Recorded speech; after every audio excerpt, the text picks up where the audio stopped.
नमस्कार दोस्तों, एक बार फिर से एक नए समाधान को लेकर के।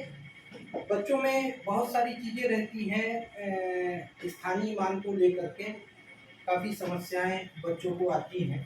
तो यहाँ पर हमने एक प्रश्न लिख रखा है 237 में 7 का स्थानीय मान। तो सबसे पहले तो समझे स्थानीय मान का मतलब क्या है। अगर देखें, स्थानीय मतलब स्थान, यहाँ से अगर इसे वो कर दें, छुपा लें, तो हम देखेंगे स्थान, और ये मान, स्थान के मान को ही स्थानीय मान कहा जाता है।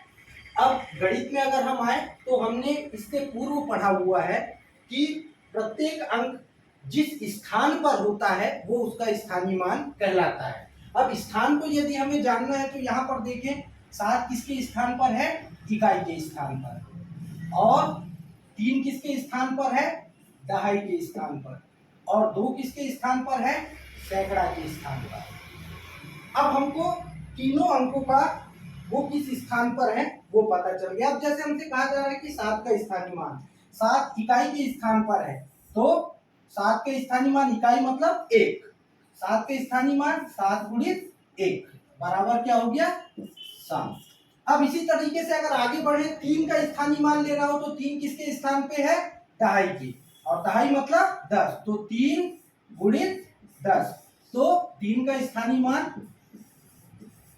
30। अब इसी तरीके से अगर 2 को देखें तो 2 किस स्थान पे है? सैकड़ा, सैकड़ा मतलब 100, तो 2 गुणित 100 बराबर 200।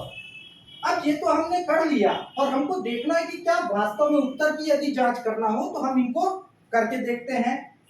200 यानी 200 प्लस 30 प्लस 7 बराबर क्या आ रहा है? 237।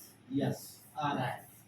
यानी हमने प्रत्येक अंक का स्थान का मान यहां पर निर्धारित कर लिया है।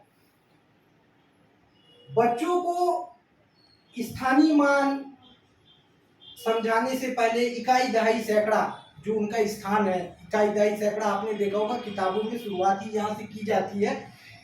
तो बेस अगर हमको लेकर के आना है तो हमको इस तरह से करना होगा। जनरली बच्चों से जब मैं पूछता हूं तो एक चीज मुझे एक बिल्कुल सरल सा जवाब मिलता है कि अगर 3 का स्थानीय मान कहा गया है तो 3 के बाद जितने अंक हैं उतने शून्य लगा दो, तो वो स्थानीय मान बन जाएगा। ये शॉर्टकट है। पर यदि हमें बच्चों को पूरी गूढ़ता के साथ उसे समझाना है तो हमें इस तरीके से समझाना होगा। मुझे आशा है कि यह आपको समझ में आया होगा। धन्यवाद।